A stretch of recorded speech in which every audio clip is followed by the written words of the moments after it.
તો વડાપ્રધાન નરેન્દ્ર મોદી આજે સુરત ખાતે ડાયમંડ બુર્સનું ઉદ્ઘાટન કરવા પહોંચવાના છે, ત્યારે અત્યારે મોટી સંખ્યામાં લોકો અને ભારતીય જનતા પાર્ટીના જે કાર્યકર્તાઓ છે તે એરપોર્ટ ખાતે અને એરપોર્ટથી બુર્સ તરફ જવાનો જે રસ્તો છે તેની આસપાસ ઊભા રહી ગયા છે। મોટી સંખ્યામાં આ કાર્યકર્તાઓની ઉપસ્થિતિ ખાસ અહીં જોવા મળી રહી છે। પ્રધાનમંત્રીના આગમન પહેલા થોડી જ વારમાં પ્રધાનમંત્રી પહોંચી જશે સુરત એરપોર્ટ ખાતે અને સીધા જ તેઓ અહીં પહેલા તો જે ટર્મિનલ છે તેનું ઉદ્ઘાટન કરવાના છે, ઇન્ટરનેશનલ ટર્મિનલ, જેનાથી ઇન્ટરનેશનલ કનેક્ટિવિટીમાં વધારો થશે। સુરતના વેપારીઓને અમદાવાદ એરપોર્ટ સુધી કે વડોદરા એરપોર્ટ સુધી, જે ઇન્ટરનેશનલ એરપોર્ટ છે ત્યાં સુધી નહીં આવવું પડે। સુરતથી જ સીધી કનેક્ટિવિટી અન્ય દેશોમાં જે ઇન્ટરનેશનલ કન્ટ્રીઝ છે તેમાં મળતી થઈ જશે અને આ બે ખાસ વસ્તુઓને લીધે જ અત્યારે ઉત્સાહનો માહોલ ભારતીય જનતા પાર્ટીના કાર્યકર્તાઓમાં અને સુરતવાસીઓમાં જોવા મળી રહ્યો છે। ડાયમંડ બુર્સ વિશ્વની એવી ઇમારત બનીને તૈયાર થઈ છે જેમાં 4200થી વધુ ઓફિસીસ છે, જેમાં એક તો ડાયમંડ સિટી તરીકે સુરત ઓળખાય છે, તેવામાં આ જ ઓફિસમાં બેસીને લાખો કરોડો રૂપિયાનો વ્યવહાર જે રાજ્ય અને દેશના અર્થતંત્રને મજબૂત કરશે તેવા વ્યવહારો થશે। આંતરરાજ્ય અને આંતરરાષ્ટ્રીય વ્યવહારો પણ આ જ ઓફિસીસમાં બેસીને વેપારીઓ કરી શકશે અને ઘણા બધા ફાયદા, અન્ય ફાયદાઓ પણ જે વેપારીઓ છે તેમને આ ડાયમંડ બુર્સમાં ઓફિસ રાખતી વખતે મળી રહ્યા છે અને મળવાના છે। તો બીજી તરફ લોકો ઢોલ નગારા સાથે નૃત્યગાન કરીને પ્રધાનમંત્રીને આવકારવા માટે તૈયાર જોવા મળી રહ્યા છે। થોડી જ વારમાં પ્રધાનમંત્રી સુરત એરપોર્ટ ખાતે આવી પહોંચશે।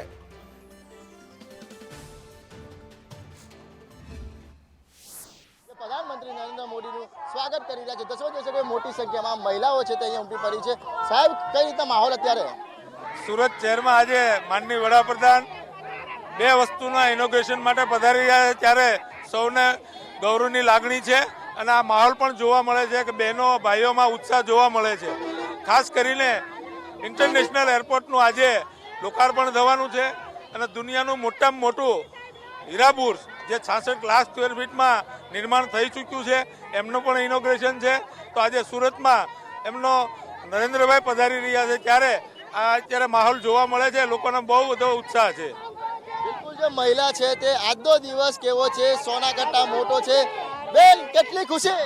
આજે અમે ખુશી અમારા દિલમાં સમાતી નથી। આજે અમારા સુરત શહેર આખું હર્ષના ઉલ્લાસથી આજે એમ કે હિલોળે ચડ્યું છે અને આજે અમારા સુરત શહેરમાં મોદી સાહેબ જ્યારે આવી રહ્યા છે ત્યારે આખું વિશ્વની ઝલક અમારા સુરત શહેરની અમે દેખાડવાના છીએ। અને આજે બધા સવારથી 6 વાગ્યાથી બહેનો ભાઈઓ અને સૌ મોદી સાહેબને નિહાળવા માટે સૌ અહીંયા ઉમળકાભેર આવી રહ્યા છે અને હજી તો અમારી સંખ્યા આવી જ રહી છે।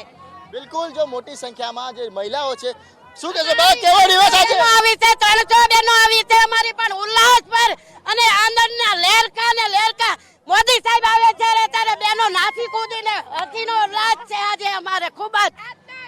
આજનો દિવસ કેવો છે? વો સોના કરતા પણ સારો કેવો છે? સોના કરતા મોંઘો છે, સોના કરતા મોંઘો છો, સોના કરતા મોંઘો છે। તપેલી માં શીરો, નરેન્દ્રભાઈ છે હીરો, તપેલી માં શીરો, નરેન્દ્રભાઈ છે हीरो। આજનો દિવસ કેવો છે? कितनी खुशी?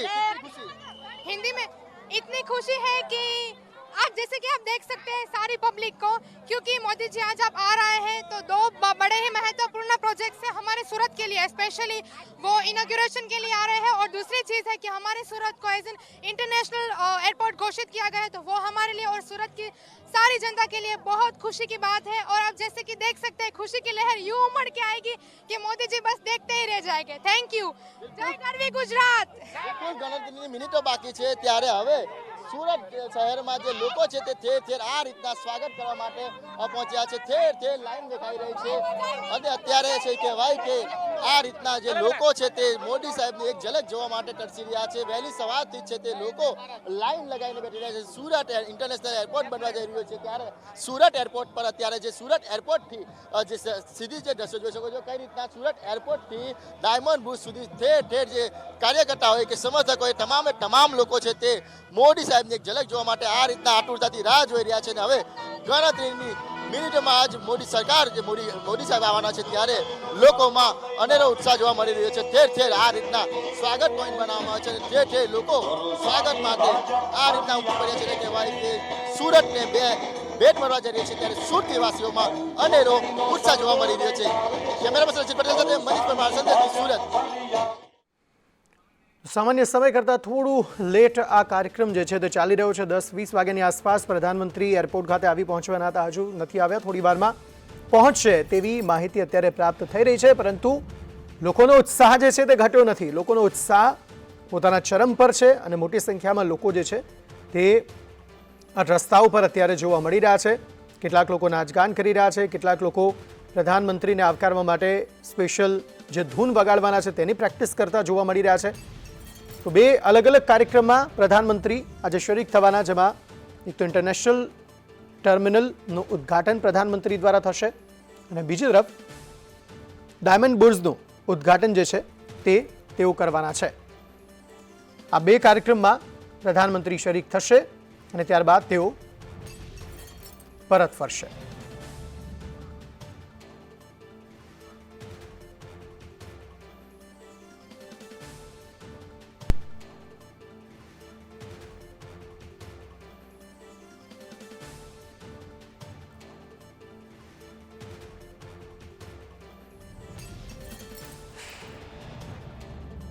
છે ડાયમંડ બુર્જ તો દુનિયાની અંદર સૌથી કોસ્ટલી કમર્શિયલ હબ જ્યારે સુરતની અંદર આજે લોકાર્પણ થઈ રહ્યું છે ત્યારે આ સુરતની આન અને શાન છે અને ગુજરાતની પણ.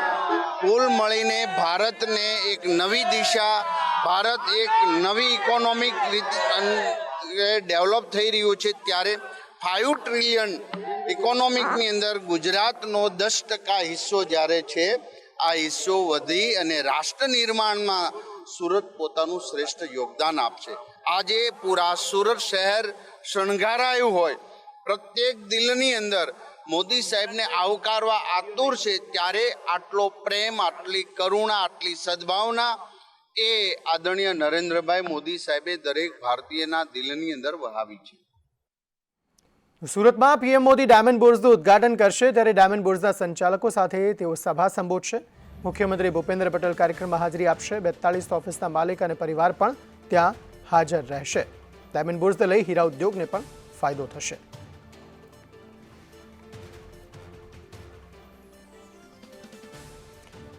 મુખ્યમંત્રી ભૂપેન્દ્ર પટેલ પણ આ કાર્યક્રમમાં ખાસ હાજરી આપશે. 4200 જેટલી ઓફિસ અને સાથે જ તેમના જે માલિક છે, તે વેપારીઓ જે છે, તેમનો પરિવાર જે છે તે પણ તેમાં ઉપસ્થિત રહેવાના છે, જ્યાં પ્રધાનમંત્રી સંબોધન કરશે.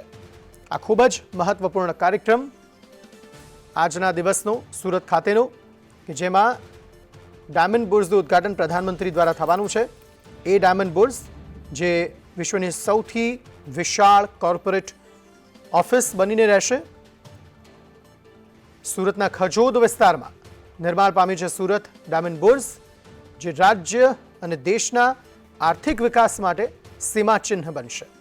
કારણ કે હીરા ઉદ્યોગ એ લાખો કરોડોનો ઉદ્યોગ છે. દેશના અર્થતંત્રમાં મહત્વનો ફાળો આ ઉદ્યોગ ભજવે છે. અને જ્યારે એ તમામ વસ્તુઓ એક જ સ્થાને થશે, કારણ કે આપણે બધા જાણીએ છીએ કે ડાયમંડ બુર્જમાં એ ઓફિસ પણ આવેલી છે, લેબોરેટરી પણ આવેલી છે અને એ તમામ જરૂરી વસ્તુઓ જે હીરાના વેપારીઓ માટે હોવી જોઈએ તે તમામ વસ્તુઓ અહીં આ એક જ સ્થાને વેપારીઓને મળી રહેશે, જેથી બિઝનેસ કરવો આસાન બની રહેશે અને તેના થકી રાજ્ય અને દેશના અર્થતંત્રને પણ ફાયદો થશે.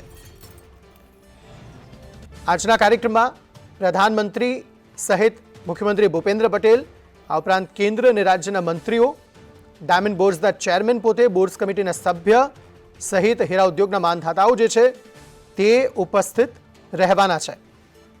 આ કાર્યક્રમ ખૂબ જ મહત્વનો બની રહેશે.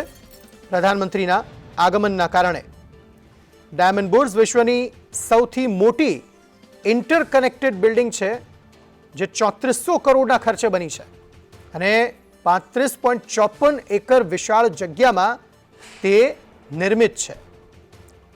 ડાયમંડ બોર્ડ્સ સુરત રફ અને પોલિશ ડાયમંડ ટ્રેડિંગનું ગ્લોબલ સેન્ટર બનશે અને સાથે 1.5 લાખ જેટલા લોકોને તેનાથી રોજગારી પ્રાપ્ત થશે. આ ખૂબ જ મહત્વપૂર્ણ કાર્યક્રમ જેના માટે પ્રધાનમંત્રી અહીં આવી રહ્યા છે અને ખાસ વિશેષતા એ છે કે 4500 થી વધુ ઓફિસો અહીં એકબીજા સાથે જોડાયેલી છે. 67,000 લોકો, વેપારીઓ, મુલાકાતીઓ કામ કરી શકે તેવી ક્ષમતા સાથે આ બિલ્ડિંગમાં પ્રવેશ પહેલા જ હાઈ સિક્યુરિટી ચેકપોઇન્ટ્સ બનાવાયા છે. પબ્લિક એનાઉન્સમેન્ટ સિસ્ટમ આવેલી છે.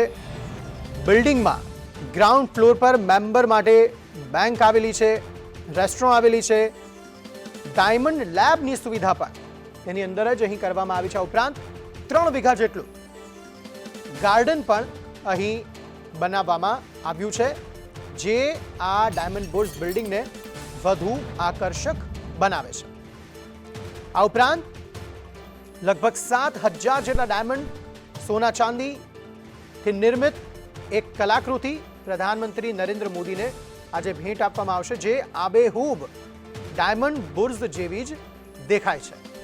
આ કલાકૃતિ પ્રધાનમંત્રીને આજે ભેટ આપવામાં આવશે. મોટી સંખ્યામાં જે હીરાના વેપારીઓ છે તે અહીં આવવાના છે. દુનિયાભરના ડાયમંડ રો મટીરિયલની હરાજી, rough, cut and polish diamond, આ તમામ વસ્તુઓના ખરીદ વેચાણ માટે આ બોર્ડ્સ ખૂબ જ ઉપયોગી બનશે. આ દ્રશ્યમાં જોઈ શકાય છે કે ફાઇટર પ્લેન છે તે પ્રધાનમંત્રી નરેન્દ્ર મોદીની જે ફ્લાઇટ છે તે સીધું સુરત એરપોર્ટ માટે નીકળી ચૂક્યું છે. અત્યારે જોઈ શકાય છે કે આ પ્રધાનમંત્રી નરેન્દ્ર મોદીનું ફ્લાઇટ છે તે લેન્ડિંગ કર્યું છે. એટલે કહેવાય કે જે સમયે પ્રધાનમંત્રી નરેન્દ્ર મોદી 10:45 આસપાસ સુરત એરપોર્ટ પર આવવાના હતા અને અત્યારે છે તે પ્રધાનમંત્રી નરેન્દ્ર મોદીનું ફ્લાઇટ છે તે સુરત એરપોર્ટ પર આવી પહોંચ્યું છે. મોટી સંખ્યામાં છે તે લોકો છે તે અત્યારે તેમને પ્રધાનમંત્રી નરેન્દ્ર મોદીને જોવા માટે તરસી રહ્યા છે. ત્યારે અત્યારે તેમની આતુરતાનો અંત આવ્યો છે અને પ્રધાનમંત્રી નરેન્દ્ર મોદી અહીં આવી પહોંચ્યા છે. મોટી સંખ્યામાં જે લોકો છે, સમર્થક છે, તેમની સાથે વાત કરવાના પ્રયાસો કરીશું. કેટલો ઉત્સાહ પ્રધાનમંત્રી નરેન્દ્ર મોદી આવી ચૂક્યા છે? અનહદ ઉત્સાહ છે. મોદી સાહેબનો ખૂબ ખૂબ આભાર, જે સુરત એરપોર્ટનું લોકાર્પણ કર્યું નવું. બિલકુલ, જે અન્ય લોકો છે તેમની સાથે વાત કરીશું. કેટલો ઉત્સાહ અત્યારે પ્રધાનમંત્રી નરેન્દ્ર મોદીનું ફ્લાઇટ ગયું છે, કે કઈ રીતે જોઈ રહ્યા છો તમે અત્યારે? અમને ખુશીનો લાગણી અનુભવીએ છીએ. સુરત શહેરમાં આજે ઇન્ટરનેશનલ એરપોર્ટ જાહેર કર્યો છે અને નરેન્દ્ર મોદી સાહેબ ગરીબથી ગરીબ માણસોને સેવા આપી રહેલા છે. જે રાહત આપે છે એમના કામને બિરદાવવા જેવું છે. જે લોકો છે તેનું દ્રશ્યમાં જોઈ શકો છો. બા, શું કહેશો? પીએમ મોદી આવી ચૂક્યા છે અત્યારે, શું કહેશો તમે? બિલકુલ બિલકુલ, જે મોટી સંખ્યા, શું કહેશો તમે? પીએમ આવી ચૂક્યા છે અત્યારે. હા, તો કઈ ધન્યવાદ આવ્યા છે તો મોદી સાહેબ. ખુશી, અમે બહુ ખુશી છે. અમને ખુશી બહુ જ છે કે મોદી સાહેબ આવ્યા છે અમારા સુરતમાં. એમ જે રીતના અત્યારે સુરત શહેરમાં વહેલી સવારથી જનમેદની ઉમટી પડી છે, ત્યારે મોદી સાહેબની એક ઝલક જોવા માટે લોકો છે દૂર દૂર. કેટલી ખુશી! બહુ જ ખુશી થાય છે. આજે પીએમ સાહેબ સુરતને આવવાના છે, બે ભેટ આપવાના છે. કેવો દિવસ આજે? એકદમ ખુશાલી. અમે સવારથી ઉઠેલા છે, અમે ક્યાં